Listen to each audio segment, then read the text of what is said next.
दोस्तों, तो क्या हाल है आप लोगों के। उम्मीद करता हूँ सब बढ़िया ही होगा।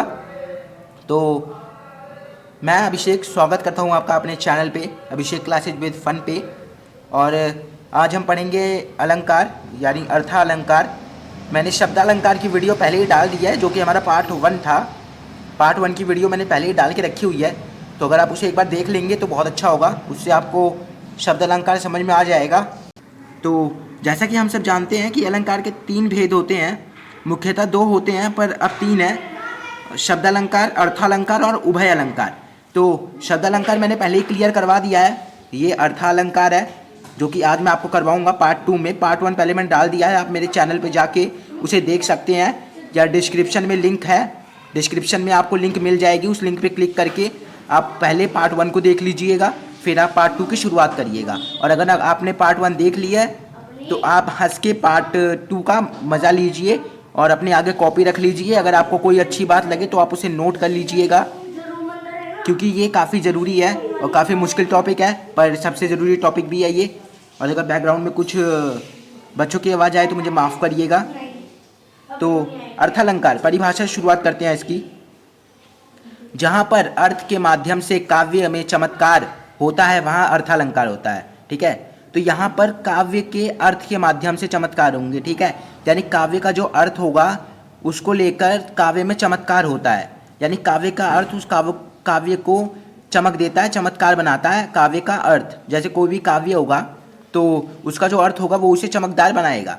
जैसे हरिपथ कोमल कमल से, तो यहाँ पर ये कितनी अच्छी बात लग रही है ना।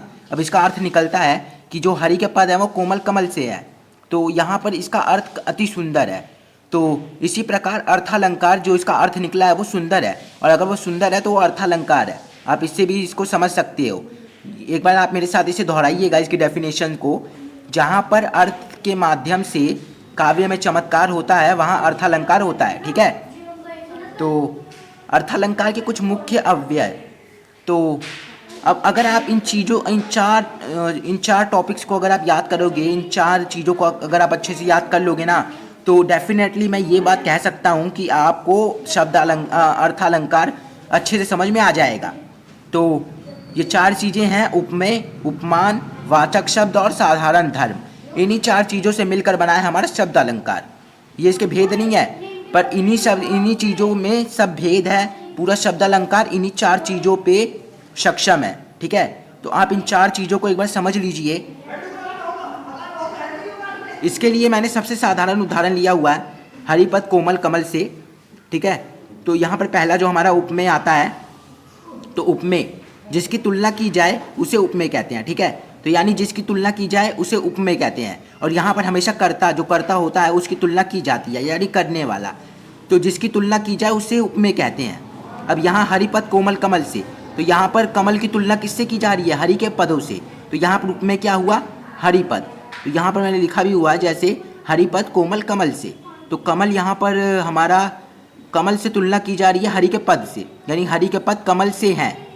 तो यहाँ पर हरिपद, ठीक है, क्योंकि हरिपद की तुलना की जा रही है कमल से, तो यानी कि हमारा हरिपद हो गया उपमेय। जिसकी तुलना की जाए उसे उपमेय कहते हैं, ठीक है। उम्मीद करता हूँ आपको ये समझ में आया होगा। दूसरा है इसका उपमान, जिससे तुलना की जाती है उसे उपमान कहते हैं, ठीक है। अब यहाँ पर तो उपमेय में तो जिससे तुलना की जाए, जिसकी तुलना की जाए, ठीक है। उपमेय में जिसकी तुलना की जाए और उपमान में जिससे तुलना की जाए, ठीक है। तो यहाँ पर हरि की तुलना की जा रही थी किससे? कमल से। लेकिन यहाँ पर जिससे तुलना की जाए तो हरिपद यानी हरि के पदों की तुलना किससे हो रही है? कमल से। तो कमल क्या है? हमारा उपमान है, ठीक है। तो दोनों में यही डिफरेंस है कि जिसकी तुलना की जाए और इसमें जिससे तुलना की जाए। यहाँ हरिपद कोमल कमल से, तो यहाँ पर हरिपद उपमेय और कमल उपमान, ठीक है। एक बार इसकी डेफिनेशन भी आप मेरे साथ फिर से दोहराइए। जिसकी तुलना की जाती है उसे उपमान कहते हैं, ठीक है। तीसरा है वाचक शब्द। उस शब्द को वाचक शब्द कहते हैं जिस शब्द के द्वारा उपमेय उपमान की तुलना की जाती है, ठीक है। एक मैं फिर से पढ़ देता हूँ। उस शब्द को वाचक शब्द कहते हैं जिस शब्द के द्वारा उपमेय उपमान की तुलना की जाती है। इसके अगर आप बार बार सुनते रहेंगे तो आपको ये याद भी हो जाएगा, ठीक है। अब यहाँ पर फिर से वही उदाहरण, मैंने सब में एक ही उदाहरण रखा हुआ है, हरिपथ कोमल कमल से, ठीक है। तो यानी जिस शब्द का सहारा लेके उनकी तुलना की जा रही है। अब हम अगर बोलेंगे हरिपद कोमल कमल, तो हमें ये तो नहीं पता चलेगा ना कि यहाँ क्या बोला जा रहा है, पर अगर हम उसमें से लगा देंगे हरिपद कोमल कमल से हमारा वाचक शब्द हो गया, ठीक है। तो यानी हरिपद के हरि के पद कमल से हैं, कमल से हैं, ठीक है बोलना गलत होगा, हरिपद कोमल कमल से। तो यहाँ पर अगर हम से मान लो हम से छुपा देते हैं, ठीक है, ये हमने से छुपा दिया, तो यहाँ पर क्या हमें कुछ समझ में आता है? नहीं आता ना। पर जब हमारा वाचक शब्द इसको सहायता प्रदान करता है तब ये एक शब्द अर्थालंकार बन जाता है। तो इसलिए वाचक शब्द से उसको सहायता मिली बताने में, हमें चीज़ों को समझाने में, हमें चीज़ों को समझने में सहायता मिली। उम्मीद करता हूँ आपको ये चीज़ समझ में आई होगी। एक बार फिर से इसकी डेफिनेशन आप मेरे साथ दोहराइएगा। उस शब्द को वाचक शब्द कहते हैं जिस शब्द के द्वारा उपमेय उपमान की तुलना की जाती है। उपमेय और उपमान की तुलना तभी हो पाएगी जब उसमें वाचक शब्द होगा, ठीक है। आशा करता हूँ आपको ये समझ में आया होगा। तो हमारे यहाँ पर जो चौथा अवयव है वो ये है कि साधारण धर्म, ठीक है। ये मैं पास ले आता हूँ इसे कैमरा को, ये कैमरा मुझे ही संभालना है तो इस कारण थोड़ी सी प्रॉब्लम आती है, क्योंकि मैंने एक हाथ से कैमरा संभाला हुआ है, दूसरे हाथ से मैं आपको समझा रहा हूँ, ये देखिए। तो मुझे माफ़ कर दीजिएगा इस बात के लिए, काफ़ी मेहनत करता हूँ, इस मेहनत की एक लाइक तो बनता है। तो जाइए लाइक कर दीजिए। पहले चौथा समझते हैं। तो इसका चौथा अवयव है साधारण धर्म, ठीक है। जो शब्द उपमेय उपमान की तुलना में गुण या गुण के लिए अर्थ आधार बनाया जाता है उसे साधारण धर्म कहते हैं। आप एक बार मेरे साथ दोहराइए इस डेफिनेशन को, इसके अर्थ परिभाषा को। जो शब्द उपमेय उपमान की तुलना में गुण के लिए आधार बनाया जाता है उसे साधारण धर्म कहते हैं। यानी कि उसका गुण क्या है।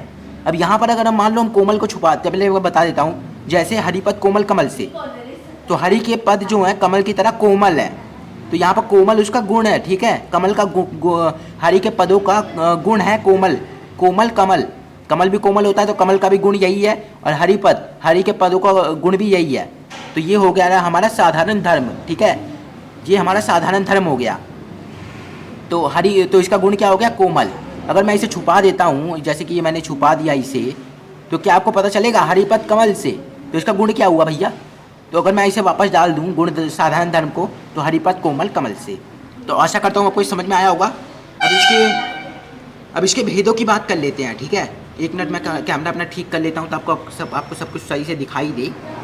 तो अब ठीक है। तो यहाँ पर आपको अर्थालंकार के भेद, मैंने यहाँ पर मेन भेद जो हैं, जो उसके भेद होते हैं वो मैंने उठा रखे हुए हैं, जो कि हर कॉम्पिटिटिव एग्ज़ाम में पूछे जाते हैं। और जो अभी जिन्होंने अलंकार शुरू किया, अर्थालंकार जिनको पढ़ना है शुरुआत से, वो इस वीडियो को ज़रूर पूरा देखें, क्योंकि इस वीडियो में पूरी जानकारी दी गई है। मैंने बहुत मेहनत करी है, ये मैंने खुद से लिखा है, पूरा सर्च किया हुआ है आपके लिए। तो इसके लिए आप चैनल को सब्सक्राइब भी कर दीजिएगा, क्योंकि मैं ऐसी वीडियो लेके आता रहता हूँ। कोई कंप्यूटर पे नहीं दिखाता, कोई लैपटॉप पे नहीं दिखाता, खुद कॉपी पे लिखता हूँ और आपके सामने लेके आता हूँ। और ये मेरी सर्च करी हुई मेहनत है पूरी।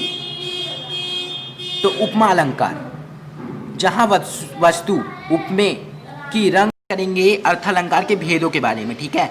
अर्थालंकार के मैंने यहाँ पर मुख्य भेदों को लिखा हुआ है, जो कि हर बार पूछे जाते हैं, जो अर्थालंकार के भेद हैं।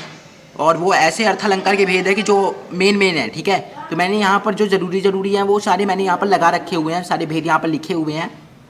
तो आइए, सबसे पहले हमारा है उपमा अलंकार। जहाँ वस्तु उपमेय की रंग रूप गुण धर्म आदि की तुलना दूसरे वस्तु उपमान से की जाती है, वहाँ उपमा अलंकार होता है। यानी कि एक वस्तु की तुलना जहाँ दूसरे वस्तु से की जाती है उसे उपमा कहते हैं। जहाँ उपमेय की तुलना उपमान से की जाती है ना, वहाँ उपमा अलंकार होता है। यानी दोनों में तुलना की जाएगी, वो ऐसा है वो वैसा है, आप शेर जैसे हो, तो यहाँ उपमा अलंकार आ रहा है, ठीक है। तो यहाँ पर इसकी पहचान आप कैसे करोगे? यहाँ पर वर्ड आते हैं सा, स, से, सी, तुल्य, सम, जैसा, ज्यो, के, समान आदि। तो ये जो शब्द हैं ये यहाँ पर आते हैं मुख्यतः उपमा अलंकार में। ये इनकी पहचान के लिए बहुत ही ज़रूरी शब्द हैं। उदाहरण है इसका नीलिमा चंद्रमा जैसी सुंदर। तो नीलिमा चंद्रमा जैसी सुंदर, यहाँ पर नीलिमा उपमेय है और चंद्रमा उपमान है, ठीक है। नीलिमा क्या है? उपमेय, और चंद्रमा क्या है? उपमान। यहाँ दोनों में तुलना की गई है। उपमेय की तुलना की गई है उपमान से, नीलिमा की तुलना की गई है चंद्रमा से। उम्मीद करता हूँ आपको समझ में आया होगा। ये उपमा अलंकार हमारा, ठीक है, इसे आप नोट भी कर सकते हो। दूसरा उदाहरण है इसका जो मैंने लिया था हरिपद कोमल कमल से। तो यहाँ के हरिपद क्या है? उपमेय। तो यहाँ पर हरिपद की तुलना की जा रही है कमलों से, तो हरिपद उपमेय और कमल उपमान। उपमेय की तुलना उपमान से, हरिपद की तुलना कमल से। तो यहाँ पर इसकी डेफिनेशन को समझिएगा और आप भी ये आराम से समझ सकते हो, ज़्यादा मुश्किल नहीं है, ये ज़्यादा हार्ड नहीं है, समझने की कोशिश करिएगा बस। अब इसका दूसरा जो हमारा है भेद वो है रूपक अलंकार, जो कि बहुत महत्वपूर्ण अलंकार है और कई बार पूछा जा चुका है। जहाँ उपमेय और उपमान में कोई अंतर नहीं होता वहाँ रूपक अलंकार होता है, अर्थात उपमेय और उपमान दोनों समान है, ठीक है। उपमेय और उपमान में दोनों में कोई भेद नहीं है, दोनों एक समान है। ये पेन काला है तो काला है, कोई भेद नहीं है इसमें, ठीक है। तो जहाँ उपमेय और उपमान में कोई अंतर नहीं होता, दोनों एक समान है, दोनों एक समान है, दोनों को समान हक प्राप्त है, ठीक है, दोनों समान है, दोनों में कोई मतभेद है ही नहीं, ठीक है। वहाँ वो रूपक अलंकार होगा, यानी ऐसा काव्य जिसमें कोई भी उपमेय और उपमान में कोई भी भेद नहीं होगा, वो होगा हमारा रूपक अलंकार, ठीक है। ये डेफिनेशन एक बार आप मेरे साथ दोहरा लीजिए। जहाँ उपमेय और उपमान में कोई अंतर नहीं होता वहाँ रूपक अलंकार होता है, अर्थात उपमेय और उपमान दोनों समान, ठीक है। इसकी पहचान आप करोगे, आपको ये वाला चिन्ह आपको ये वाला चिन्ह अगर आपको दिखता है तो आप समझ जाइए कि वो रूपक अलंकार है, ठीक है। मैक्सिमम जगह ये देखा गया है कि जब ये चिन्ह यहाँ पर देखा जाता है ना, ये वाला चिन्ह, तो यहाँ पर रूपक अलंकार होता है। और यहाँ कुछ शब्द आते हैं कि यहाँ पर शब्द आता है हे, समान है, आदि, ठीक है। तो ये शब्द भी यहाँ पर आते हैं, है, समान है, आदि, ठीक है। तो ये शब्द यहाँ पर आते हैं। उम्मीद करता हूँ आपको समझ में आया होगा ये। और अब इसके उदाहरण देख लेते हैं हम। तो चरण कमल बंदो हरि राई, ये कई बार पूछा गया है, अर्थात हरि के पद कमल हैं। वहाँ पर क्या था? हरि के पद कोमल कमल से नहीं, यहाँ पर अलग है। यहाँ पर जो है हरि के पद कमल से ही है, ठीक है। यहाँ पर हरि के पद कमल से ही है, कमल से नहीं, कमल से है, यानी हरि के पद ही कमल है और कमल ही हरि का पद है, ठीक है। कोई मतभेद नहीं है। यहाँ पर एक और उदाहरण है, मैया मोरी मैं तो चंद्र खिलौना ले हूँ, अर्थात श्याम सुंदर कह रहे हैं कि मैया मैं तो चंद्र खिलौना लूँगा, यानी वो लेंगे। उनके लिए खिलौने और चंद्र खिलौने में कोई फ़र्क ही नहीं है। माफ़ करिएगा, ठीक है। तो ये उसके दो उदाहरण थे जो मोस्ट पूछे जाते हैं। ये रूपक अलंकार था हमारा, आप इसे उतार भी सकते हो अगर आपको कुछ इसमें स्पेशल दिखा हो। आइए अब अपने तीसरे भेद पे चलते हैं। यहाँ पर जो हमारा तीसरा भेद है वो है उत्प्रेक्षा अलंकार। उत्प्रेक्षा अलंकार बहुत ही ज़रूरी अलंकार है, हर अलंकार ज़रूरी है, ये सब भेद हैं अर्थ अलंकार के, ठीक है। तो इसमें से एक है उत्प्रेक्षा अलंकार, जहाँ पर उपमेय और उपमान की कल्पना अथवा संभावना कर ली जाए वहाँ उत्प्रेक्षा अलंकार होता है, ठीक है। यानी वहाँ पर चीज़ों को मान लिया जाता है। उपमेय में उपमान की कल्पना करी जाती है, ठीक है। कर्ता में उपमान की कल्पना करी जाती है, उपमेय में उपमान की कल्पना करी जाती है। एक वस्तु में दूसरे वस्तु की कल्पना करी जाती है, ठीक है। तो यहाँ पर एक वस्तु होती नहीं है, पर दोनों एक जैसी दिखने के दोनों को उपमेय में कल्पना कर जाती है, यानी एक वस्तु में दूसरे वस्तु की कल्पना हो जाती है, ठीक है। और जहाँ पर उपमेय और उपमान की कल्पना अथवा संभावना कर ली जाए, यानी या तो संभावना होगी या तो कल्पना होगी, ठीक है। तो ये इसकी डेफिनेशन है, आप एक बार मेरे पीछे दोहराइए। जहाँ पर उपमेय में उपमान की कल्पना अथवा संभावना कर ली जाए तो वहाँ उत्प्रेक्षा अलंकार होता है, ठीक है। यानी उपमेय में उपमान की कल्पना अथवा संभावना कर ली जाती है। इसकी पहचान आप करोगे, मनु मानु मनु, मनु मानो, जानो जनु, जनहु ज्यो आदि। तो इसमें सब कुछ चीज़ों को माना गया है, देखिए सब चीज़ों को माना गया है, सब चीज़ों की संभावना वाले वर्ड जाइए। तो आपको जहाँ पर भी कोई भी चीज़ संभावना में दिखती है लेकिन वो चीज़ वहाँ होती नहीं है, कल्पना करी जाए, जिस काव्य में वस्तु के होने की कल्पना करी जाए वहाँ उत्प्रेक्षा अलंकार होता है, ठीक है। अब इसके कुछ उदाहरण देख लेते हैं। तो इसका उदाहरण है गौमुख मानो चंद्रमा है, ठीक है। किसका उदाहरण है ये? उत्प्रेक्षा अलंकार का उदाहरण है, ठीक है। उत्प्रेक्षा अलंकार का ये उदाहरण है, गौमुख मानो चंद्रमा है, ठीक है। गाय का मुख मानो चंद्रमा है, चंद्रमा जैसा है पर है नहीं ना, चंद्रमा जैसा माना गया है, उसकी कल्पना करी गई है। गौमुख की कल्पना कैसी करी गई है? चंद्रमा जैसी, पर वो है तो नहीं ना। संभावना करी जा रही है कि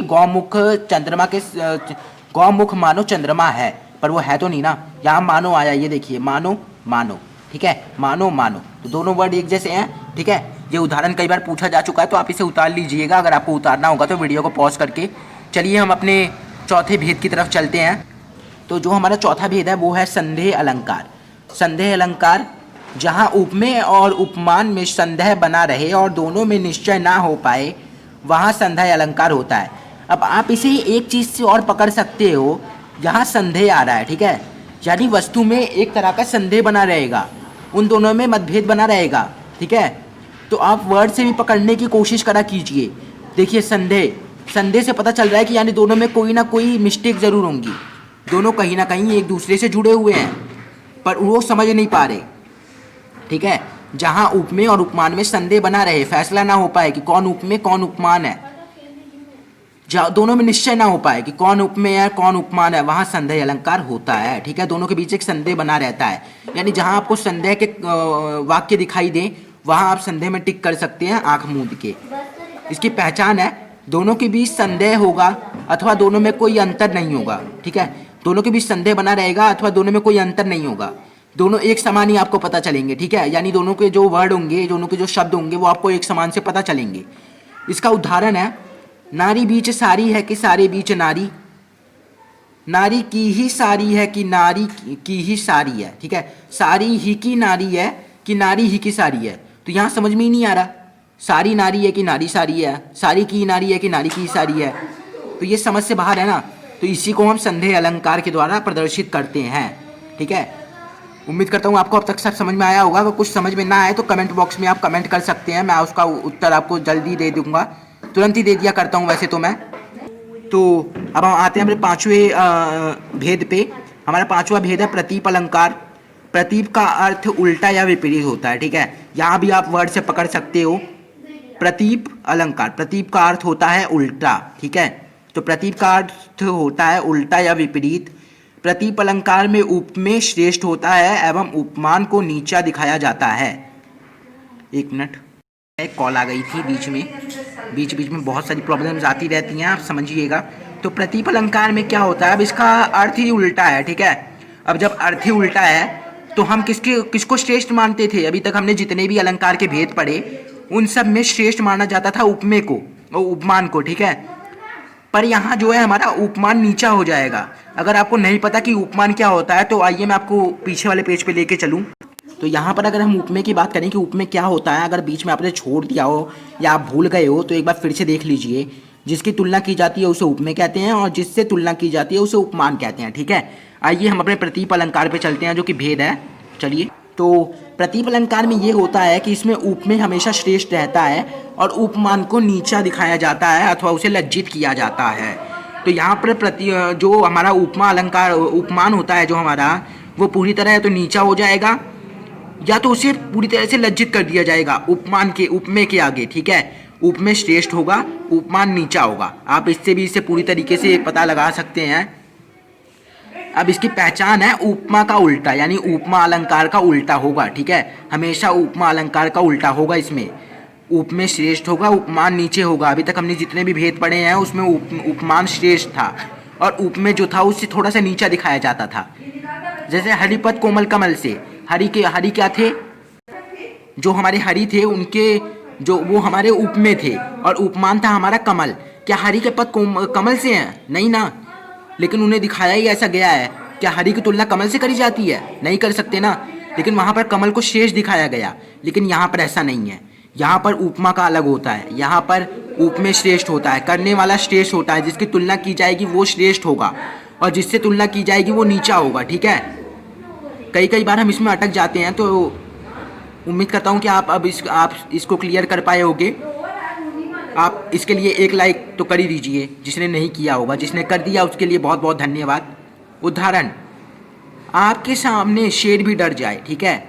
यानी कि जो हमारा आप उपमेय है वो श्रेष्ठ है और जो शेर है वो उपमान वो नीचा है, ठीक है। तो आपके सामने शेर भी डर जाए, यानी कि जो होगा कोई व्यक्ति उसके सामने शेर भी डर जाए, ठीक है। इसका दूसरा उदाहरण है, सिया मुख समता किमी करे चंद्र वापुर रंग, ठीक है। तो सिया को समक्ष देखकर जो चंद्र है वो रोने लगा भिखारियों की तरह। सिया जी जो है हमारी वो है उपमेय और जो हमारा चंद्र है वो है उपमान, ठीक है। देखिए उपमान को कितना नीचा दिखाया गया और उपमेय को श्रेष्ठ दिखाया गया। तो यही है हमारा, ठीक है। थोड़ा बैकग्राउंड से देखिएगा, वो कुछ परेशानी आ गई थी। तो हमारा प्रतीक अलंकार आपने समझ ही लिया है। तो अब हम चलते हैं छठे भेद पे अपने। तो जो हमारा छठा भेद है वो है भ्रांतिमान अलंकार, ठीक है। जब एक वस्तु जैसी दिखाई देने के कारण एक वस्तु को दूसरी वस्तु मान लिया जाता है, या समानता के कारण एक वस्तु को दूसरे वस्तु को समझने का भ्रम हो जाए, तब इसे भ्रांतिमान अलंकार कहते हैं, ठीक है। यानी एक वस्तु दूसरे वस्तु की जैसे दिखती है और उसे एक वस्तु को दूसरी वस्तु की जैसा मान लिया जाएगा, यानी भ्रम पैदा हो गया। और अगर भ्रम पैदा हो गया तो ये भ्रांतिमान अलंकार होगा। यानी कि जिस भी वाक्य में एक वस्तु को दूसरी वस्तु का दर्जा देके और उसमें भ्रम पैदा कर लिया जाए तो ऐसे शब्द को भ्रांतिमान अलंकार कहेंगे, ठीक है। एक वस्तु को दूसरे वस्तु समझने का भ्रम हो जाए, इसे भ्रांतिमान अलंकार कहते हैं, ठीक है। छोटी डेफिनेशन रखिए, जब एक वस्तु को दूसरे वस्तु को यहाँ से आप लेके चलिए इसे, एक वस्तु को दूसरे वस्तु को समझने का भ्रम हो जाए तब इसे भ्रांतिमान अलंकार कहते हैं, ठीक है। यानी जब एक वस्तु को दूसरा वस्तु मान लिया जाए गलती से, वहाँ भ्रम पैदा हो जाता है, ठीक है, तो इसे हम भ्रांतिमान अलंकार कहते हैं, ठीक है। इसकी पहचान होती है भ्रम होता है, ठीक है। इसमें भ्रम बना रहता है, एक वस्तु को दूसरी वस्तु समझने का भ्रम पैदा हो जाता है तो इसकी पहचान ही होगी कि भ्रम होता है, ठीक है। उदाहरण है, राहुल ने रमन को चोर समझकर पीट दिया। तो राहुल ने रमन को चोर समझकर पीट दिया। अब राहुल ने रमन को चोर समझ लिया, ठीक है, तो यहाँ भ्रम पैदा हुआ ना। अब रमन ने भी राहुल को चोर समझकर पीट दिया, तो दोनों तरफ एक स्थिति बनी रही, दोनों को भ्रम हो गया। तो ये है भ्रांतिमान अलंकार का उदाहरण। दोनों तरफ समान भ्रम बना रहा, रमन को चोर समझ लिया गया, एक वस्तु को दूसरी वस्तु समझ लिया गया और यहाँ पर भ्रम की शुरुआत हो गई, ठीक है। तो यही है इसका एक उदाहरण। और एक उदाहरण ये भी है कि बिल विचार कर नाग सुंड में घुसने लगा विषैला सांप, काली ईख समझकर विषधार को उठा लिया तब गजने आप। तो यानी कि बिल समझकर नाग हाथी के सूंड में घुस गया, ठीक है। कौन घुस गया? विषैला सांप घुस गया। और जो है हमारे हाथी राजा, उन्होंने विषैले सांप को काली ईख समझकर उठा लिया और दोनों तरफ देखिए भ्रम बना रहा, दोनों तरफ भ्रम बना रहा, ठीक है। दोनों तरफ समान स्थिति है, नाग को भी भ्रम हुआ, हाथी को भी भ्रम हुआ, ठीक है। तो ये होता है भ्रांतिमान अलंकार। आशा करता हूँ आपको ये समझ में आया होगा। मैंने इसकी पहचान भी आपको सारी वीडियो में पूरे जितने भी मैंने अभी तक आपको अर्थालंकार बताए हैं उन सब के मैंने आपको पहचान भी बताई हुई है, तो आप इन पहचानों से भी उसे समझ सकते हो, ठीक है। तो इसका जो सातवां भेद है और जो लास्ट भेद है, लास्ट तो नहीं कह सकते लेकिन मुख्य भेद इसके तो बहुत सारे होते हैं, पर अभी के लिए जो मैं मुख्य 7 लेके आया था वो हमेशा पूछे जाने वाले भेद हैं इसके, कि मानवीयकरण अलंकार। अब मानवीय अलंकार क्या होता है? देखिए, मानवीयकरण अलंकार जब निर्जीवों को सजीवों के रूप में दर्शाया जाता है तब वह मानवीयकरण अलंकार होता है। यानी निर्जीवों को सजीवों के रूप में दर्शाया जाता है। अब आप कहोगे ये कैसे मुमकिन हो सकता है? ये जो कलम होती है ना, इसमें बहुत ताकत होती है। ये निर्जीव को भी सजीव दिखा सकती है और सजीव को निर्जीव दिखा सकती है। ये मात्र एक कलम, ठीक है। जब निर्जीवों को सजीव के रूप में दर्शाया जाता है तब वह मानवीय अलंकार आता है, ठीक है। जब निर्जीव को सजीव के रूप में दर्शाया जाए तब मानवीयकरण अलंकार होता है, ठीक है। इसकी पहचान है, उपमेय अथवा उपमान दोनों निर्जीव होंगे, ठीक है। उपमेय भी निर्जीव होगा और उपमान भी निर्जीव होगा। जिससे तुलना की जाएगी वो भी निर्जीव होगा, जिसके साथ तुलना की जाएगी वो भी निर्जीव होगा, ठीक है। इसका उदाहरण है, फूल हंसी कलियां मुस्काई। फूल उपमेय, कलियां उपमान, ठीक है। तो फूल हंसी कलियां मुस्काई, इसमें दोनों में देखिए कुछ समझ में आ रहा है? दोनों फूल कैसे हंस सकते हैं, कलियां कैसे मुस्का सकती हैं, तो ये समझने वाली बात है ना। तो देखिए दोनों निर्जीव हैं पर दोनों को ऐसे दिखाया गया है कि जैसे वो सजीव हैं। तो ये मानवीयकरण अलंकार का उदाहरण है। तो आज की हमारी वीडियो का टॉपिक यहीं ख़त्म होता है। आशा करता हूँ आपको आज की वीडियो पसंद आई होगी और आपको जो अर्थालंकार के आपको मन में अगर कोई डाउट होगा, कोई संदेह होगा तो वो क्लियर हो जाएगा, ठीक है। तो अगर आपको वीडियो अच्छी लगी हो तो वीडियो को लाइक कर दीजिएगा। हम एम रखते हैं सिर्फ 10 लाइक का, तो 10 लाइक का एम है, तो आप उस 10 लाइकों को पूरा कर लीजिएगा। और चैनल को अगर सब्सक्राइब नहीं किया हुआ है तो चैनल को सब्सक्राइब कर दीजिएगा, बेल आइकन को दबा दीजिएगा, क्योंकि अब ऐसी वीडियो मेरे चैनल पर आती रहेंगी। और मुझे माफ़ करिएगा कि मैं ये वीडियो लेट बनाया मैंने। तो मैं मिलता हूँ आपसे नेक्स्ट वीडियो में, तब तक के लिए आप स्वस्थ रहें, मस्त रहें और मेरे चैनल पर आने के लिए व्यस्त बिल्कुल ना रहें। धन्यवाद।